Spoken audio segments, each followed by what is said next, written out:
Today we'll talk about how can you enable auto recording on your CallApp. We're going to figure out the solution or know how you can do that on your app. So you just follow this ways, then it's going to work with you.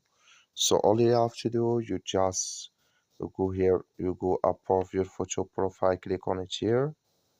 So then it's going to show for you a list like this. You go above this sign, click on it here.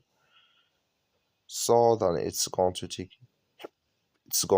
you to this list. You click here on record it, just click on it. Then it's going to take you to this list. You come here to auto record, then click in this sign. Like you see here, this color show for us, that's mean auto record, then enable with us now.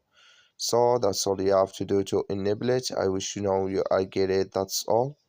So just follow these ways, then it's going to work with you. Thank you for watching. Don't forget to support us by liking and subscribe.